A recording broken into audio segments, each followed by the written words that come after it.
Blog Talk Radio.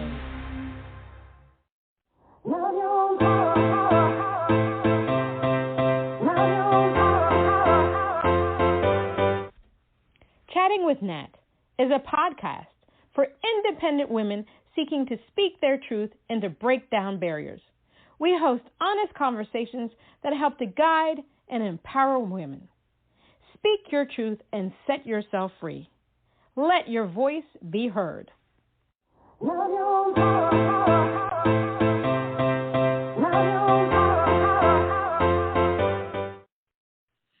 everyone, it's Chatting with Nat, and today we have the honor of having singer, rapper, and songwriter Michelle Lilly. Michelle Lilly is a New York singer, rapper, and songwriter. She has released albums and singles worldwide. Michelle has performed on live TV in sold-out stadiums, clubs, and events around the world, and has been a coach on Xfactor seasons 8 and 13. She has worked with some of the biggest names in the business, from Adam Clay to Dr. Feelx, Spankers and Meaku. She has been featured in various magazines, from Oprah's O magazine to an exclusive editorial in Playboy Italy.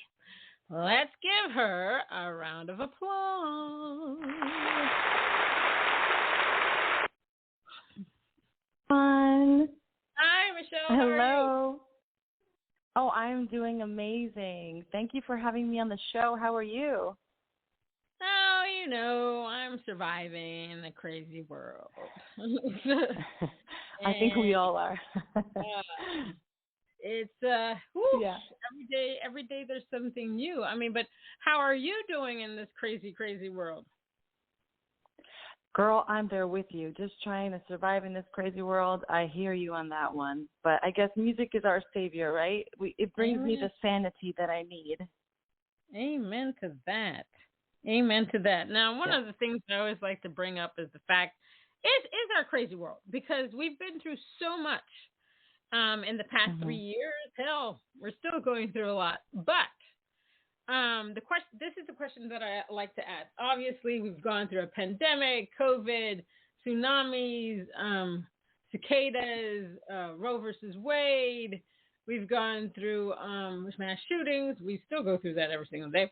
There's so many things that we have gone through, and a lot of them have been horrific, and some things have been great in the past 3 years, 4 years. I try to look at the positive. Obviously, COVID was a bad time. We were locked down, and people died, lost limbs, had long-term COVID. I myself had COVID 3 times, had long-term COVID as well. But there have been positives through that. You had many people that I saw, family members walking together. That shouldn't be strange, but it was strange because, people are always in this fast-paced thing in this world. We weren't out there for the longest time, so the pollution level went down. So, the trees and the animals are probably happy that we weren't there. You had people that quit their jobs. What the pandemic did is they made people realize, oh my gosh, this is not what I want to do with my life. I have to do something that's more aligned with my mission, my destiny. I need to be happy while I'm working. I know I need food to eat. I need clothes on my back. I need roof over my head. But I need to be happy while doing it. Some of my colleagues, cut back on hours of work because they saw that they weren't spending enough time with their loved ones. And artists like you and I decided to either create an EP, an album, release a single, do more tracks, or some people decided music is not for them. So what I'm trying to get at is that there was a lot of self-evaluation. People were starting to look at their lives and starting to really think about what they wanted to be, how they wanted to be represented, what they wanted to create. So during this time, this crazy time, did you take time for self-introspection? Did you say, okay, Michelle Lilly is who she is, I'm not changing a darn thing? Or did you think about, okay, this is what I'd like to change, this is what I'd like to do? Absolutely. I personally had COVID 3 times as well, just like you. You're actually the only other person I know that has said that. Myself is, exactly, together with my entire family, my husband, my daughter. My daughter was actually hospitalized for a month. She was severely ill from COVID. Yeah, and she was only a baby then. She was a year and a half old, so it was very, very scary times. And I think COVID really put life into perspective. You start caring less about all those material things, and you just start realizing what's important in life. And definitely, you know, family is number one, and that whole support system around you is really very important. And I took the opportunity to stay home with my daughter, and first and foremost for health reasons, right? But secondary, because I realized, you know, these moments, we will never get them back again. You know, she's going to be growing. She's going to turn into a little lady, and then she's going to be like, Mom, I don't want to hang out with you. When she's I hope she will. I hope I'll be a cool mom that she'll love to hang out with me, but you never know. So I said, you know what, let me take this as something positive. You know, let's not focus on the negative, as you said. And I said, well, maybe I can just really be there for her and, you know, go through all the first steps and first words. And when I did work, you know, I brought her with me to the studio when I was recording new music, or if I had to leave the house for something, I brought her with me, and there was no babysitters or anything, you know, so that was very special, actually. So that was my big plus. And also as well with my husband, you know, there were some couples, they would say that like COVID, the highest number of divorces, or but in my case, you know, I married my soulmate. So it really made us even stronger, and we shared beautiful moments as well. So that was very positive. And at the same time, I was able to write an entire album during COVID because, you know, we were all home. I wasn't touring at all.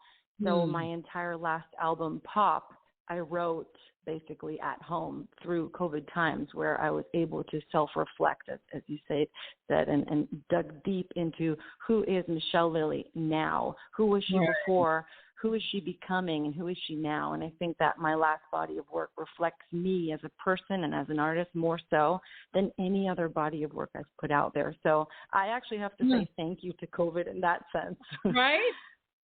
I think that a lot of people can say thank you to COVID to a certain degree, because of the fact that you get to sit down for a year and say, okay, let me tell you something. I think a lot of things work in mysterious ways, because I was working at a place where I wanted to leave for the longest time. And COVID came, and we were on lockdown, and I was still working from home. And it really allows me to really take that big step and just say adios. So I completely understand where you're coming from. That's the pro of the COVID. It allowed a lot of people to really say, what do I want in life? How do I want to be perceived in this crazy world of ours? And you know, and then you had the restless people, you know, people, once marching and protesting started, people were out there like, oh, I can go out. I'm going to start protesting and marching. I'm not afraid. Everybody else is doing it. Let's go. Now, how did you get into the music industry? Was it something that you saw, that you heard? Did you come out of the womb? Did you say, hey, I'm here, I'm going to be doing music? How did you discover this whole passion of yours? That's a very good question. I literally came out of the womb with a microphone in my hand. That's what I say. I was born to sing, made to rap. That's what I always said. But my first, you know, big, the thing that really stuck out to me, or that moment where I said, okay, this is for me, is when I was 4 years old. I was on a trip with my mom and my sister in Spain, in Malaga, and we were in the hotel. And I was just like any little kid singing around, you know, in the elevator. I think I was singing something like The Rain in Spain or something. And it turns out the hotel manager was in the elevator with us. And I actually remember it vividly. He stopped my mom in the elevator, was like, this young lady is so small. She's like 4, but she has such a big voice. I would love to put her in the hotel show tonight. Would she be up for it? And I was like, yes, yes, yes. I wasn't scared at all. And I remember they put me on stage with a pianist, and I sang I Could Have Danced All Night from the musical, My Fair Lady. And for a 4-year-old to do that, it's like, where did that even come from? Right. But I did it, and I remember coming off of stage, and I just saying to my mom, wow, that was amazing. This is what I have to do in my life. I'm going to be a singer. So that's like the big moment. And then just life took me down that path, and I signed my first record deal when I was 15. And then I moved to Italy when I was 20, and I signed my first like major record deal to release my first official album rather than just like singles and projects beforehand, and released my debut album in 2009. And ever since then, and that was released for the European market, and ever since then, I just never stopped. That's awesome. I love stories like that. Thank you. You believe in yourself, and you go forward. Now, who are your favorite rap artists?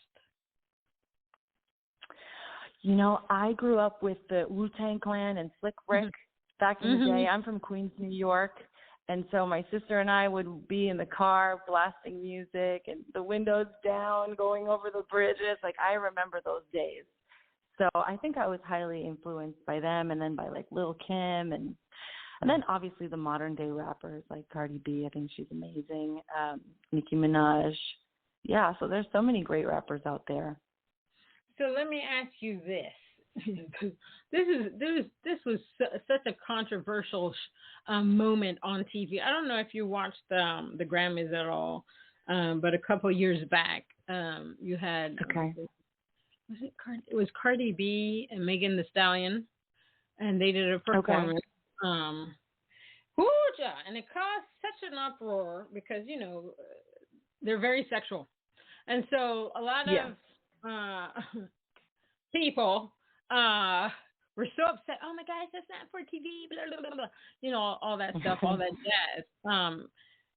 It ran into. Oh my God, I was watching discussions on Facebook. Didn't put my 2 cents in until somebody said something stupid. How do you view the ladies of rap? Well, some of them, because some of them can be, they like to emphasize their sexuality, which I think there's nothing wrong with that. And then you have people like Queen Latifah, old school female rappers that are not like that. Do you think that people are allowed to show their artistic ways in the way that they want? Do you think there's something wrong with it? What are your feelings on that? I absolutely believe that everyone should showcase their art in the way that they want to, because at the end of the day, whether you're a rapper, singer, whether you're a painter, it's a form of art, right? It's your creative side. So if that's part of who you are and that's the image that you want to portray as an artist, I say go for it. And, no one on that stage at the Grammys is a nun. So, I mean, to each his one's own, and if they don't like it, they're very welcome to change the channel. No one is making them watch it. I personally, I have some, album covers where I'm dressed a little more risque and some where I'm not. And, I've had my fair share of performances where I've worn, very sexy outfits.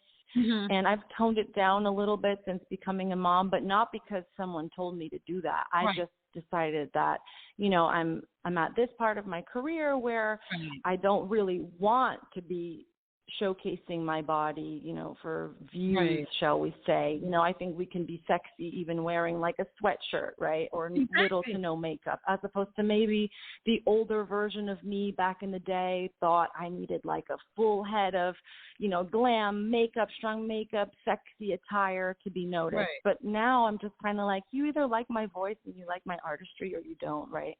So I think that's who I am, right? But I don't put anybody down who wants to do that. And of course, it all depends on the project, right? Because I might release an album that has one mood, right? And then a single or a project that has a total different mood. And I might be like, you know what? This song calls for extra sexy attire in the music video or something. So I think that's another form of artistry. You're allowed to change. You don't have to be always the same version of you. So if you're wearing something risque at the Grammys, that doesn't mean that you're just a walking billboard for that image. You can go to Right. the Met Gala and wear a gown, right, a couture gown. So that's the way I've always thought, and that's who I am, and I'll never change, regardless of what the public thinks. And you touched on something that's so dear to my heart, is the word art. So, in the music industry, there are many genres, obviously, and some of these genres are such a stickler for keeping a certain format to writing. Country music has it. Sometimes pop has it. I know that jazz has it. And some of these genres, I feel they don't know that music evolves over time. My whole thing is to start a revolution to show music, to demonstrate music as an art form, okay? Because right now it doesn't showcase as an art form. It's just like, oh my God, you got to be like this. You got to be like that. Oh, you got to write this. If you don't write it this way, that's wrong. When we go to an art gallery, we can look at different forms of art and appreciate that art. I would like people to get to a point where they can appreciate music. Music is subjective. Everybody's not going to like everything. That's just known. And the thing that I hate the most is when somebody writes a piece of song, they're like, well, it's not like this, not like that. No, it's not going to work. How do they know? Or you have to write a certain way so that it can be played on radio. That's boring. Music should be treated like art. I hate people that write the same way all the time. If you listen to radio, you will hear the same type over and over and over and over and over again. There's no uniqueness. Now, if you want to hear something different, you can go on all these streaming platforms. You can go on social media, blah, blah, blah, and you'll find uniqueness. You'll find artists that are trying to do their own thing. And this is what I appreciated. Back in the day, I used to only listen to the music part of things. Now I truly listen to lyrics. And I'm always in awe of some of the artists that use certain types of words that you never think somebody would put in a song and stuff like that. And music is an art form that is so beautiful because some people really create from their soul, from the depths of their soul, to bring out something so beautiful and so interesting and so divine that it touches so many people out there. And I always tell people that artists like you and I, and many others in the world, we have a superpower because music has the power to heal mountains. People put on music when they're angry, when they're sad, when they're joyful, when they don't know what to do. We have that superpower. We give people that. So why not allow people to make up their own decision about what they want to hear instead of listening to the same old thing all the time? Now, how important is it for you to be authentic as a person and in your music? Completely. It's so important to me. I'm actually so happy that you're asking me this question because, I feel like I deal with this all the time because I do pop music, but everyone says, oh, pop. And they think, okay, I'm blonde. And then they start thinking Britney Spears pop music. I'm like, no, I say pop because it's popular music, right? But ultimately, if you listen to all of my music that I release, it stems from different genres. There are some rap songs that have, hip hop influence. Then there's R&B tracks. There's piano ballads with like high notes and, Whitney type vibes. Hopefully. Hopefully that's the vibe that the public is hearing. And then there'll be like a reggae track on the album. There's even a song that I did like an acoustic guitar, in one of my other albums. And I just like to play with different genres. And I sing in different languages as well. I sing in English. I sing in Italian. I just recently released my first official song completely written by me and performed by me in Italian because I've collaborated with other artists in Italian, but never, a complete song in Italian released by myself. So very important for me to just be myself, and I never follow any of the trends. I release albums that sound good to me, whether the songs have been made, recently, or sometimes I go into like my database of music and I'll find like old songs that have never been released, and I'll be like, this is good. This needs to hear the light of day. Like on my album Pop, there was a song called Paint the Picture, and it was a beautiful song, but it wasn't commercial in any way, and it never really came out. And I said, you know what, this album Pop has a lot of dance tracks. There's Popstar that has rap. There's Come With Me that has this Latino vibe. Everything is very fun. And I was like, I need something that brings the soul, right? So I put in Paint the Picture. That was an older song that I had done years before. I put in Butterfly, Without You. That was new. But I said, I don't want to follow a cookie cutter format. Right. I'm just going to throw in whatever songs sound good to me, obviously in an order that flows, and I'm just going to be my authentic self as an artist. And actually record labels hate that, because they're like, you have to stick with one genre and go with it. And I'm like, no, I don't. But that's why I'm an artist, because I'm allowed to showcase my art, and my art is influenced by many different genres. So yeah, thank you for asking me that question. It's so important to me to be my authentic self. Amen. I wrote a song called Authentically Me. I got it tattooed on me. I'm all about it. Authenticity is the key. Yeah, authenticity is the key. So during the lockdown, boy, I did all these webinars, and boy, did I have time to do all that stuff. Now I don't. But one of the things I learned about TikTok is that it was like TikTok Cap University. And they were telling us that the videos that do the best are the ones where people are being authentic. So when real people are doing things, people are like, oh, I can do that too. But when they see a mainstream artist or an actress, they're like, okay, they're doing that. No, I can't. So people can relate to stuff that they can go into their kitchen and learn how to do something, rather than looking at an artist that's, like Meghan Trainor. She's always on there doing it. She came up with a viral dance and stuff like that. And people are going to copy that. But they don't look at it the same as a regular person just doing regular things. People going on there, they might be sad one day. Yeah. And they're on there talking, and boom, they've got 1 million views on it, because they're just being real. And that's the other thing that the pandemic did, the lockdown, is that people wanted realness, after all the election crap and all that stuff.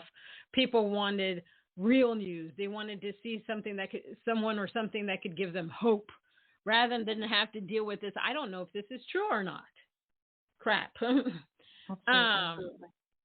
And authenticity is just so important in our world. When people are authentic, sometimes in high school and, grade school and stuff like that, some of those kids can't understand it, because in those kind of ages, there's a lot of peer pressure and stuff like that. And I think that if kids were taught early on to be their authentic selves and not care about what other people think, those preschool to, high school, those kids would be in a better place. You wouldn't see so much bullying out there in the world. Authenticity is so important. You shouldn't want to be like anybody else. You can look at somebody and say, oh my God, that's really cool. I'm so proud of that person. But I think the bottom line is that you have to find the thing that moves you, the thing that's going to make you happy. Because if you can't love yourself, nobody else is going to love you. Yes. You know what I mean? So I'm going to play your song, Pop Star. Tell me what that's about. Oh, super exciting.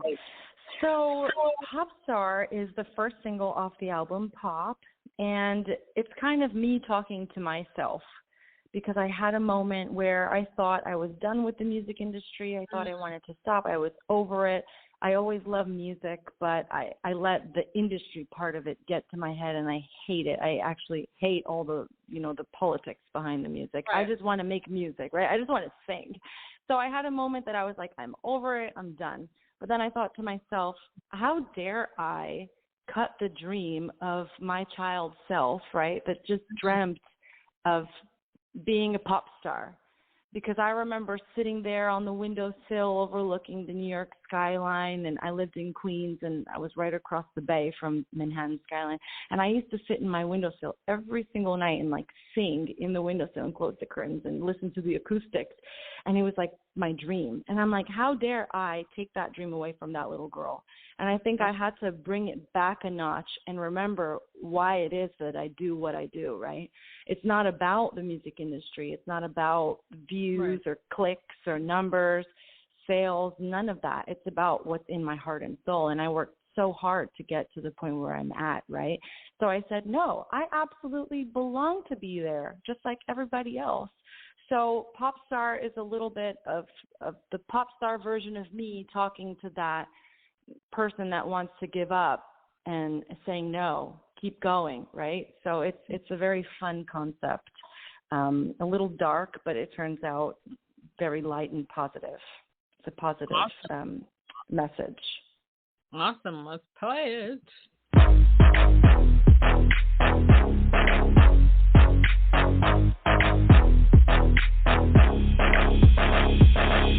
Let's get a pasta. Let's get a pasta. Take my life, she told me lately. Go on and give them what they like. They wanna hear you. Just sing like you don't give a fuck. Go on and do you. Go dance and sing and party, make it pop. Let's get a pasta. Let's get a pasta. Take my life, she told me lately. Go on and give and go and make it pop. Give me what you want, what you really, really want. Tell me what you need, what you really, really need. Cause I'ma spice up your life with Michelle and Lee. Take it all down if you let me. Almost give it up. Are you kidding me? Thought I had enough, times were rough.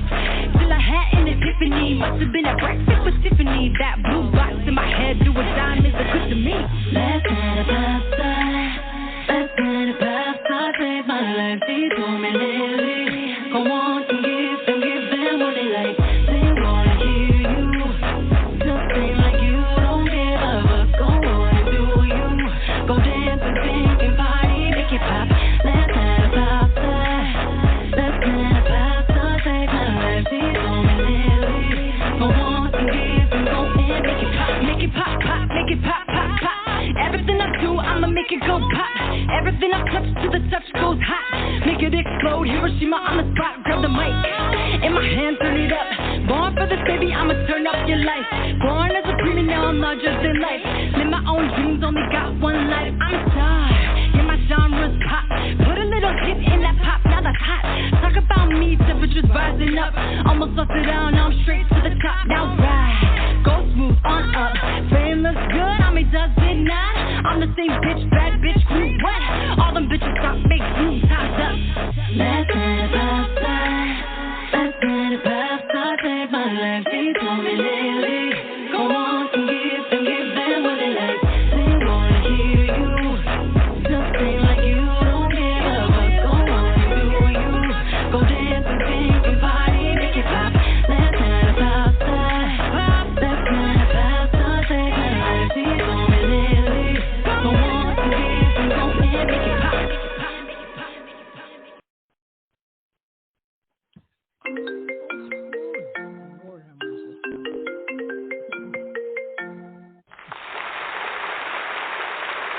I hate that the everything's connected. Oh, when you're here, amazing. Hope I got awesome. you dancing over there. Yes, I was shaking it. I loved it. Fantastic. Now, how do you go about songwriting, since you do everything? How do you come up with an idea? You say that you write for others as well. How do you do it? Yes. So I don't have a magic, wand. I wish sometimes that it would just write the song for me. But no, so I mean, I just let my mood kind of take over. I always say, because I want to be authentic, I can never be forced to write a song. I can't just be like, okay, write. I've tried that. I've had labels come to me and be like, okay, I need this for an artist. Just write it. And it won't come. I'm like, no, I need time, right? And so if I am in a sad, down kind of mood, I'll write a sad song. If I'm in a happy kind of mood, I will write a happy song.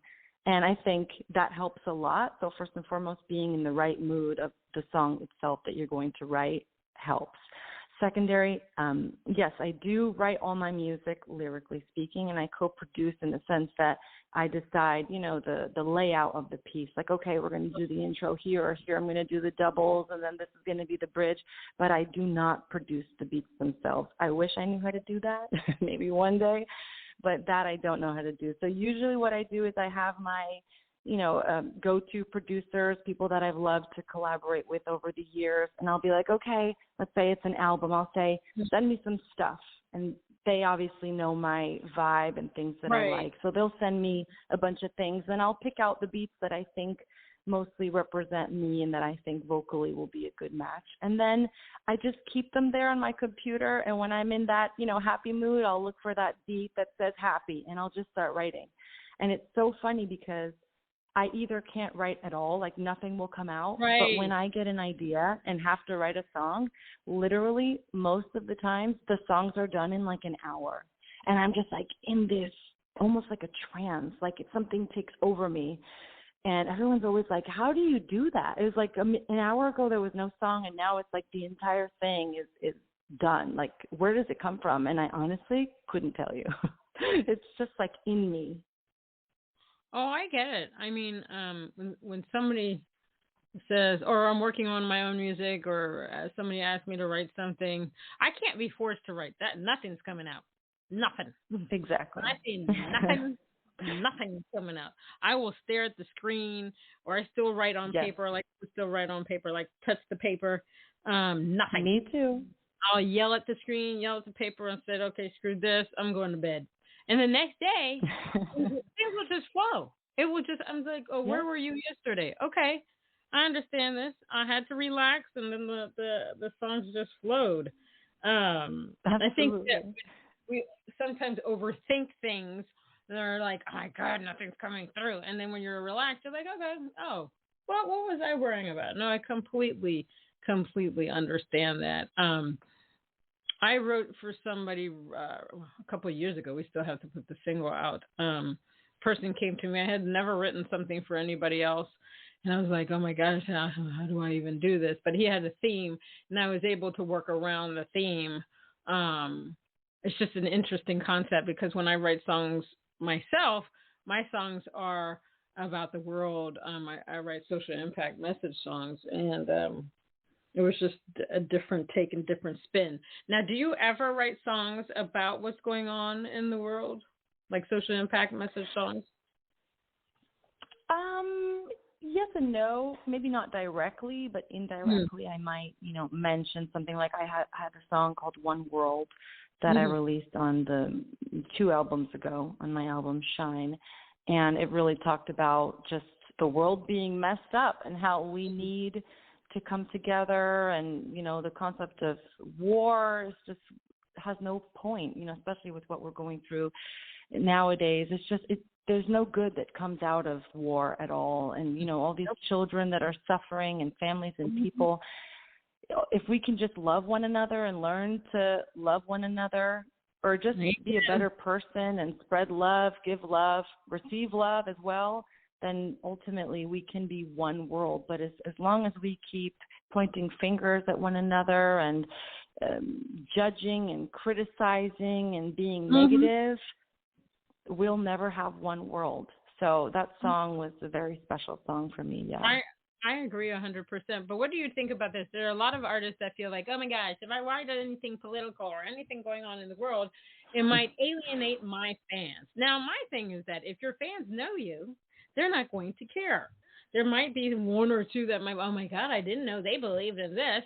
I think it all goes back to authenticity. Would you rather be a real true artist, or do you want to pander to what you think people want to hear? I'm definitely not afraid to write songs about what's going on in the world because I could care less. This is how I speak. This is how I write. This is who I am. I want to make music that makes a difference in the world. That's what I want to be remembered for. So what do you think about people that write about, some of the serious issues around the world? I mean, this is what they used to do back in the 70s, even in the 60s. Absolutely. I mean, I'm all for it. I personally, as I said before, I've never really dived into it completely. I've never really, mentioned very specific things in my songs, but that doesn't mean that I won't. Actually, you're inspiring me right now to maybe be like, But yeah, there's always room for reflection in a song, and I just, like I said, I write what I'm feeling at that moment. Right. And if I feel very strongly about a subject matter, why not put it in a song? Absolutely. I'm all for it. And as you said, if the public isn't receiving it the way they should, then they'll find another song to listen to. It doesn't matter, but you're doing it for you. This is your legacy that you're leaving. Your music is your legacy. It's like building a house. Who are they to tell you how you can build your own house, right? You lay your own bricks, right, and form your house. Lay your own foundation. That's right. Amen. Absolutely. Now I'm going to play Come With Me featuring Mayule. Tell me what that's about, and how did that collaboration come about? So Mayule and I know each other from when I lived in Italy for 10 years. He was a good friend of mine, and he's from Cuba, and now I'm located in Miami. So I really wanted to get into the Latino market. I wanted to do a song. I wanted to do something really fun on the album. Also because, as I said, I had some piano ballads and I had some dance tracks, and then I had some hip hop and R&B. And I was like, you know what? I just need a fun party song that I can blast in Miami Beach and just think about nothing, just dance and have a good time. So I invited him to collaborate on the song with me, and I think it's really a great tune, and it just makes you forget all the stress of your everyday, and I think it just transports you to a beach somewhere or in the Caribbean, and that's what it's supposed to do. I love it. Here we go.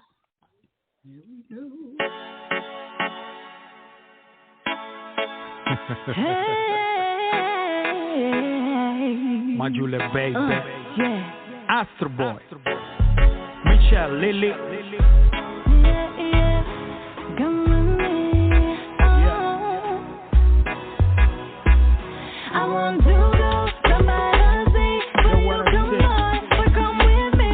We can dance the night away and sleep all day. Or come with me. I want to feel the sun shining upon my face. Or come with me to feel your head upon my head. And know you'll see. Now come with me.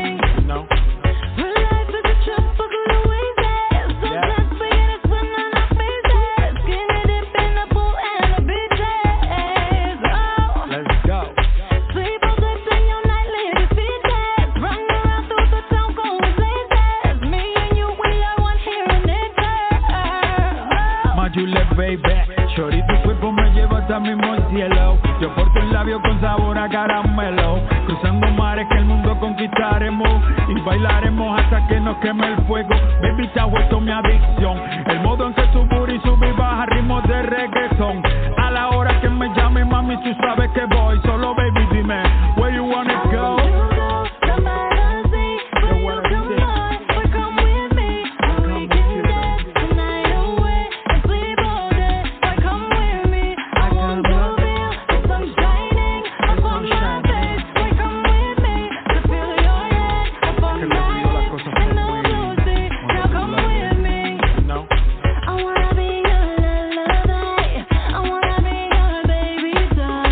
Together we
Lily, you know.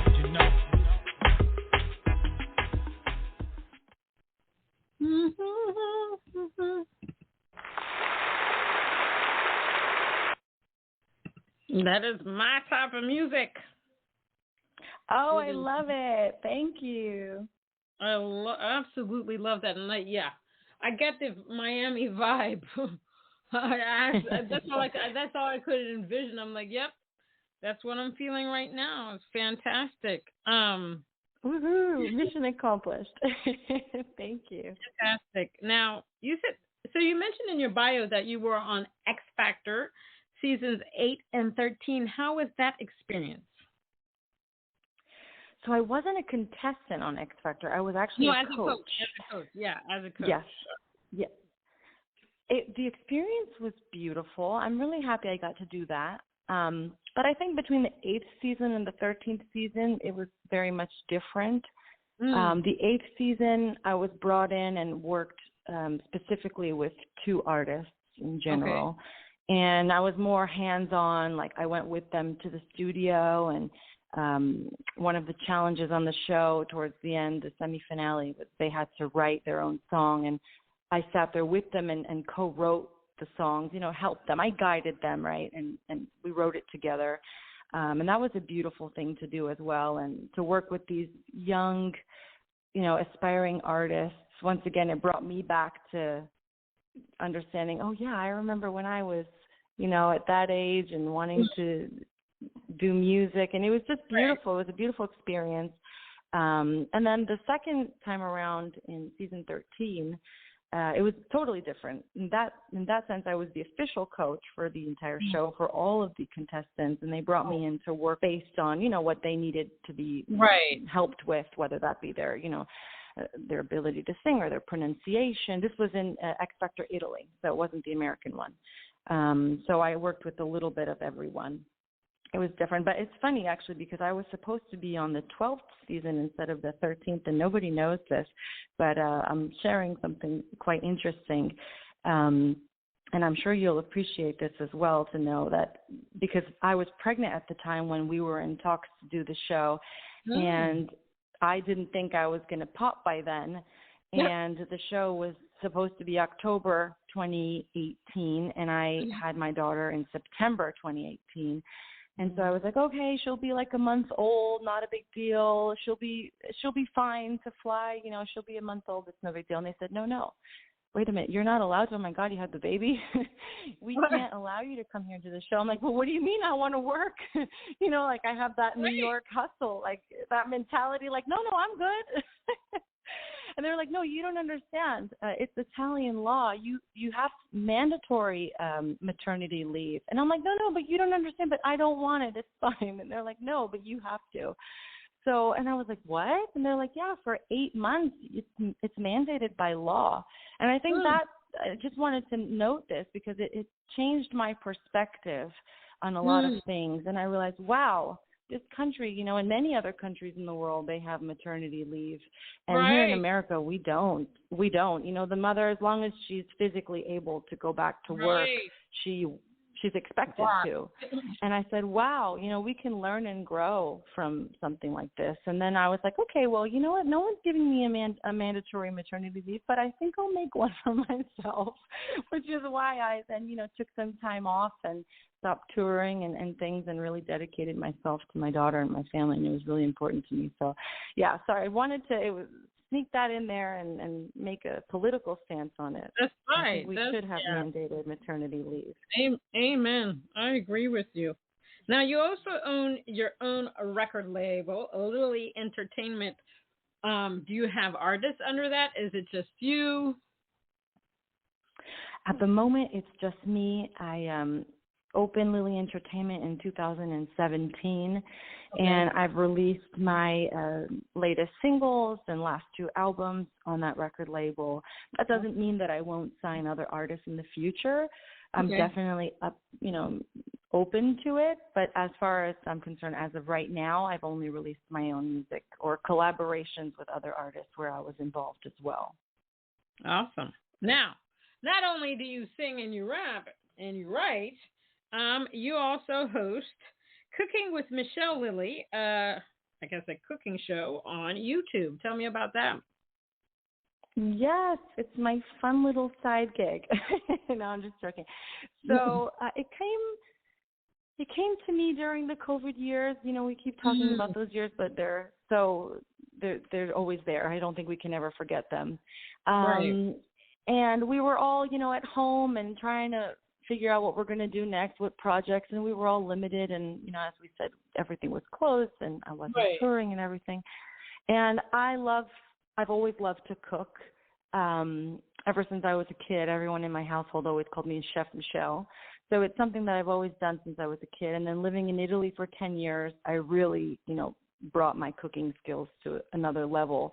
I think, you know, it's one of the culinary capitals of the world. And I learned a lot of tricks of the trade. And I think having like Italian grandmas teaching you their authentic tricks really influenced my cooking style. So I said, why don't I share this with the world? And it's something fun that I love to do. And I think, you know, people sometimes see you as a recording artist and they think, oh, she's not human, right? Like, I don't know. I think I wanted people to be like, no, but I'm a person just like you, right? They see like music videos, they hear songs, but they didn't really see the Michelle at home version. And I thought that was a great way to let people into the behind the scenes, almost the me as a mom, as a wife, as a person.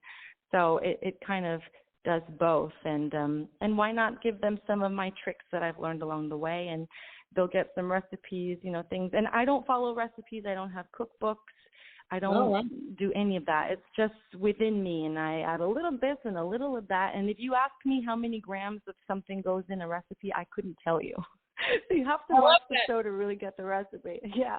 And you'll get like, you know, pappardelle with seafood or risotto with octopus and whole wheat focaccia. And it's like a Mediterranean diet and very healthy, but it's fun. So it's not like steamed broccoli and carrots. I'm going to have to watch it because I don't cook and I need to. Yeah. I'm going to do it. I'm going to watch it. Thank you. Last thing, this is a question that I ask everybody. What are 3 things you wish you had known before you got into the music industry? Oh, that's a good one. 3 things. Number 1, how you will be the only person to help you. I think a lot of times people always think, oh, so-and-so is going to help me with that. Or if I ask so-and-so for help on this, they'll help me. No, they will not. They will look out for their own interests. I learned that the hard way.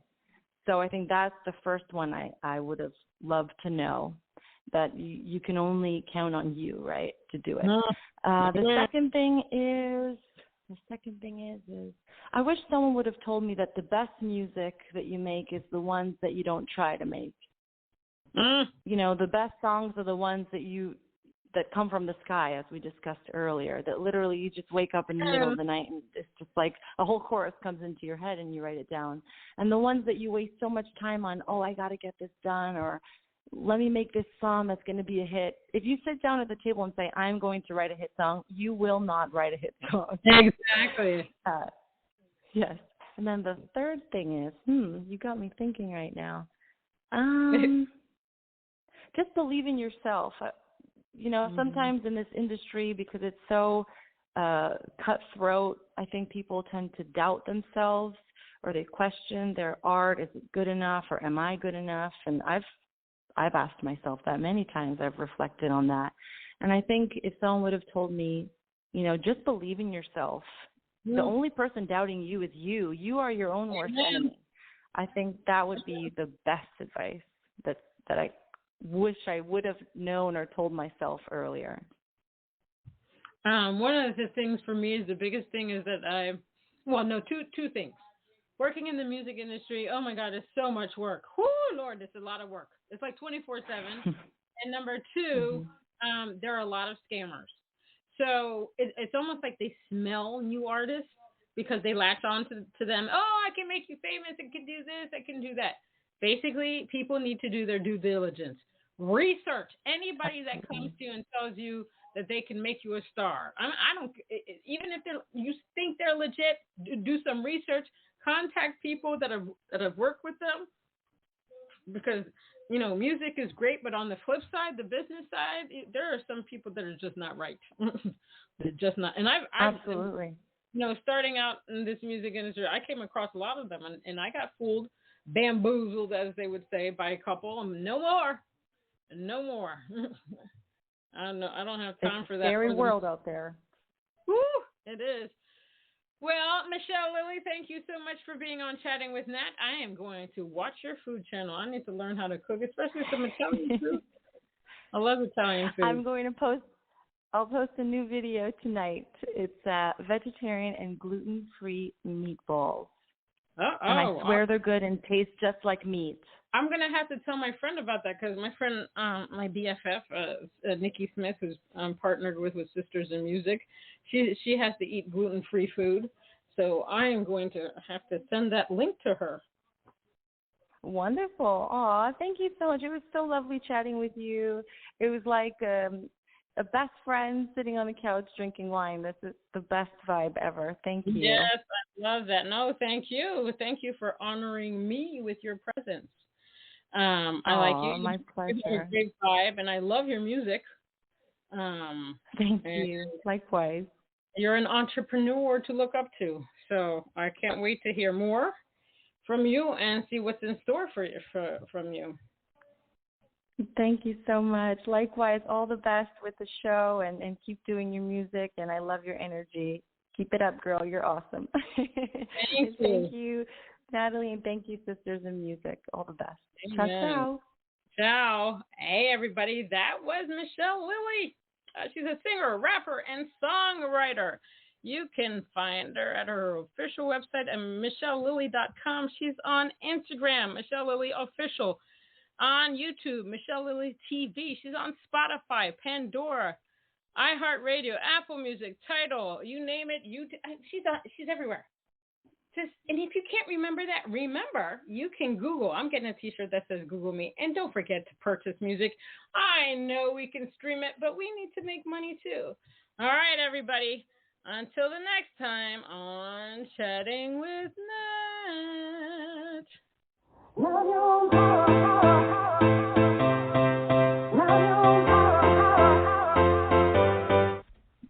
Chatting with Nat is a podcast for independent women seeking to speak their truth and to break down barriers. We host honest conversations that help to guide and empower women. Speak your truth and set yourself free. Let your voice be heard.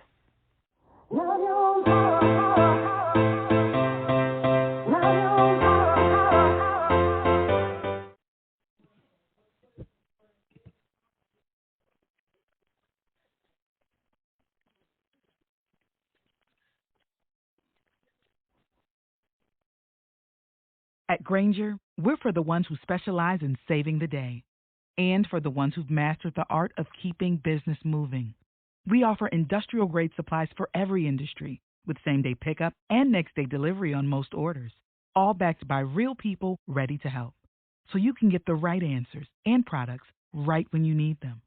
Call, click Grainger.com, or just stop by. Grainger, for the ones who get it done.